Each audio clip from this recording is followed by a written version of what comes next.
मैंने श्रीमद् भगवद गीता तब तक नहीं पढ़ी थी जब तक मुझे ये ज्ञान नहीं हुआ कि हम सब आत्माएं हैं और ये जिंदगी हम आत्माओं के लिए एक इम्तिहान है अपने अंदर से अपने सबसे अच्छे रूप को बाहर निकालने का। और भगवद गीता इस इम्तिहान को पास करने की एक अहम किताब। भगवद गीता के 18 अध्याय हैं और ये संस्कृत में परमात्मा द्वारा दी गई थी। समय के साथ संस्कृत भाषा रोजमर्रा की जिंदगी से निकल गई और ये ज्ञान मनुष्य से दूर हो गया। समय समय पर भगवद गीता के साधारण अक्षरों में अनुवाद किया गया। इसी कोशिश को आगे बढ़ाते हुए आने वाले 9 मिनटों में भगवद गीता के कुछ अहम हिस्सों को अपने गुरु के आशीर्वाद से एक आसान रूप में मैं अपने 7 बिलियन भाई बहनों के चरणों में समर्पित कर रहा हूं। ये ज्ञान परमात्मा ने भगवान कृष्ण के द्वारा सबसे बड़े धर्म युद्ध महाभारत की रणभूमि कुरुक्षेत्र में अर्जुन को कुछ 5000 साल पहले दिया। ये वो वक्त था जब धर्म का बार बार उल्लंघन हुआ, परमात्मा का डर मनुष्य से निकल गया। लालच की होड़ में भाई ने भाई को मारने की कोशिश की और यही नहीं, एक ब्याहता औरत को भरी सभा में अपने बड़ों के सामने अपमानित किया गया। इससे पहले कि मनुष्य जाति धर्म युग से निकलकर पूर्ण रूप से कलयुग में जाती, युद्ध की रणभूमि में युद्ध से कुछ पहले परमात्मा ने गीता भगवान कृष्ण के द्वारा मनुष्य जाति के कल्याण के लिए दी। ऐसे ही जैसे कभी तुरा मोजेस को, गॉस्पेल जीसस को और कुरान प्रॉफिट मोहम्मद को दी। गीता, बाइबल, कुरान, तुरा, गुरु ग्रंथ साहिब परमात्मा द्वारा दी गई किताबें हैं जो किसी एक धर्म के लिए नहीं बल्कि पूरी मनुष्य जाति के लिए है, पूरी इंसानियत के लिए है, सब आत्माओं के लिए है। क्योंकि ये आत्मा को परमात्मा के बारे में, उसकी सृष्टि के बारे में और सबसे अहम ये उन कायदों के बारे में समझाती है जिनका आत्मा को मनुष्य के रूप में हर हाल में पालन करना होगा, रक्षा करनी होगी। और इन्हीं कायदों की बुनियाद पे एक आत्मा को शरीर त्यागने के बाद परखा जाएगा और इस परीक्षा से पास होने पे हमेशा के लिए इस जन्म और मृत्यु से मुक्ति मिलेगी। परमात्मा भगवद गीता में कहते हैं कि मैं ही सबकी शुरुआत हूं, मैं शुरू से भी पहले था और सब खत्म होने के बाद भी रहूंगा। सब मुझ में है और मैं सब में हूं। जो भी तुम छू सकते हो, देख सकते हो, चख सकते हो या सुन सकते हो, वो सब मैं हूं। ये नदियां, पहाड़, सूरज, ग्रहण, चांद, सितारे सब मैंने बनाए हैं। मैंने ही भगवान, शैतान, राक्षस और इंसान बनाए। मैं सर्वव्यापी हूं, सब में रहता हूं, सब में मैं हूं, मैं ही हूं। मैं ही ब्रह्मा बन के सब बनाता हूं और रुद्रा बन के सब नष्ट कर देता हूं। मैं ये सृष्टि यूं ही बनाता और तोड़ता रहूंगा ताकि आत्माओं को मौके मिल सके इस जन्म और मृत्यु से एक दिन मोक्ष पाने को, हमेशा के लिए परमात्मा के साथ रहने को। भगवद गीता कहती है कि इस सबसे बड़ी परीक्षा के लिए परमात्मा ने प्रकृति का निर्माण 5 तत्व हवा, अग्नि, जल, पृथ्वी और ईथर से किया, जिन्हें हम छू के, चख के, सूंघ के, देख के समझ सकते हैं। पर खुद परमात्मा इन 5 इंद्रियों की समझ से बाहर है। उन्हें आत्मा इन इंद्रियों से नहीं जान सकती। आत्मा 5 इंद्रियों के साथ वैसे ही है जैसे एक लोहे का रोबोट जिसे अपने बनाने वाले का कोई पता नहीं। अर्जुन को भी परमात्मा का विराट रूप देखने के लिए भगवान कृष्ण ने दिव्य नेत्र दिए। भगवद गीता समझाती है कि आत्मा अजन्मी है इसे कोई मार नहीं सकता, कोई जला नहीं सकता, डुबा नहीं सकता, काट नहीं सकता। लेकिन आत्मा को परमात्मा के साथ हमेशा रहने के लिए ये परीक्षा रूपी जीवन में बैठना ही पड़ेगा। इस परीक्षा के लिए परमात्मा से बिछुड़ के आत्मा को पृथ्वी पे किसी न किसी रूप में जन्म लेना पड़ता है और 88 करोड़ योनियों को जीने और भोगने के बाद एक आत्मा को मनुष्य का शरीर और दिमाग मिलता है, इस सबसे बड़ी मर्यादाओं की परीक्षा में बैठने के लिए।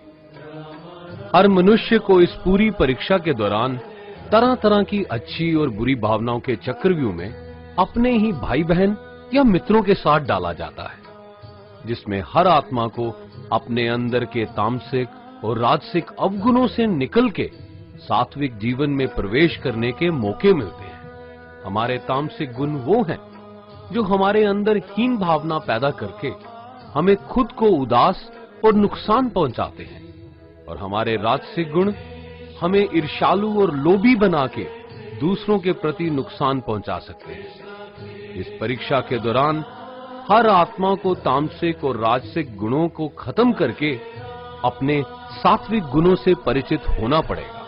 सात्विक गुण वो हैं जो आत्मा को अपने आसपास की हर चीज से जोड़े और उन्हें प्यार करना सिखाते हैं।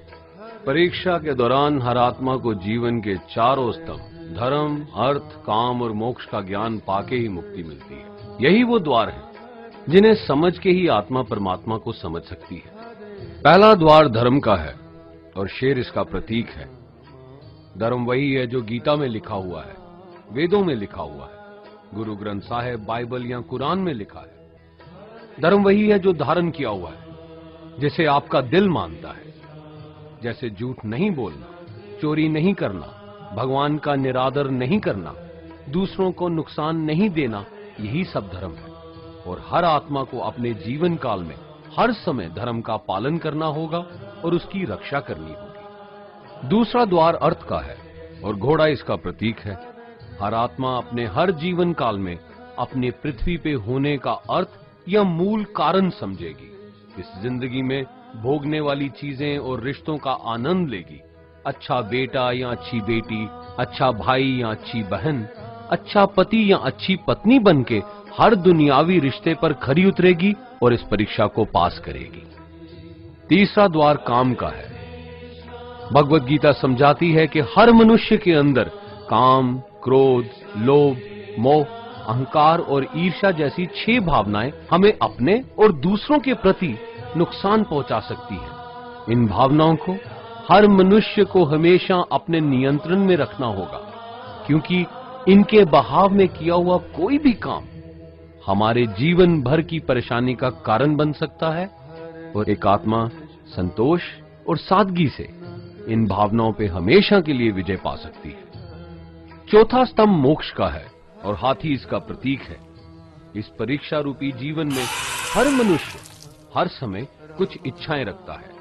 कुछ इच्छाएं एक ही जन्म काल में पूरी हो जाती हैं, पर कुछ अधूरी रह जाती हैं और उनके पूरा होने के लिए आत्मा को वापस पृथ्वी पे आना पड़ता है। भगवत गीता समझाती है कि हमारी इच्छाएं ही मूल कारण हैं हमारे पृथ्वी पे वापस आने का, और अगर हम कोई भी इच्छा ना रखें तो हम इस जीवन और मृत्यु से मुक्त हो सकते हैं। ये द्वार माफी का भी है। जिन्होंने आपके साथ बुरा किया उनको माफ करके और जिनसे आपने बुरा किया उनसे माफी मांग के मुक्ति पाई जा सकती है। जब तक आत्मा इन चारों दरवाजों धर्म, अर्थ, काम और मोक्ष को समझ नहीं लेती, तब तक आत्मा को बार बार इस मनुष्य रूप में आना ही पड़ेगा। परीक्षा का समय खत्म होते ही आत्मा शरीर और अन्य सब वस्तुओं का त्याग कर देती है। जो भी संसार में रहकर बनाया वो अब किसी और का होगा और आत्मा अपने कर्मों के फैसले के लिए चली जाती है। आत्मा के अच्छे बुरे कर्मों का हिसाब होता है। अपने अच्छे कर्मों के लिए आत्मा कुछ वक्त के लिए स्वर्ग और दुष्कर्मों के लिए नरक में चले जाती है।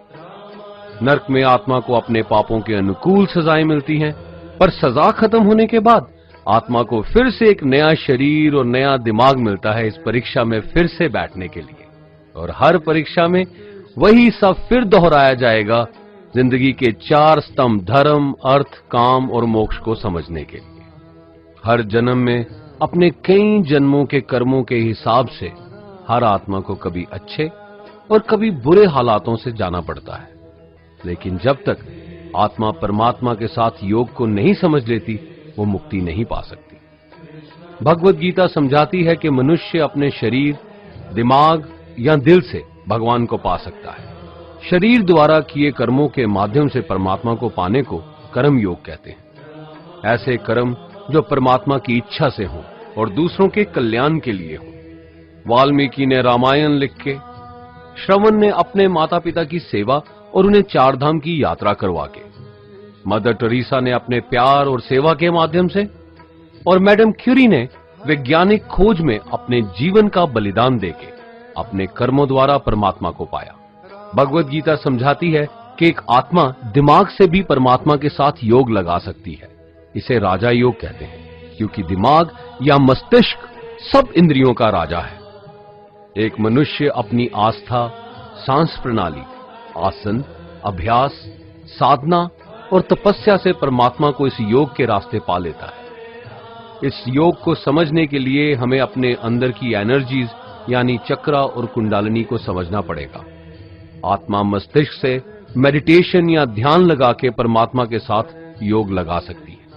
शंकराचार्य, स्वामी परमहंस, स्वामी विवेकानंद और उनके जैसे कई योगी इस योग के रास्ते परमात्मा के साथ संधि लगा पाए।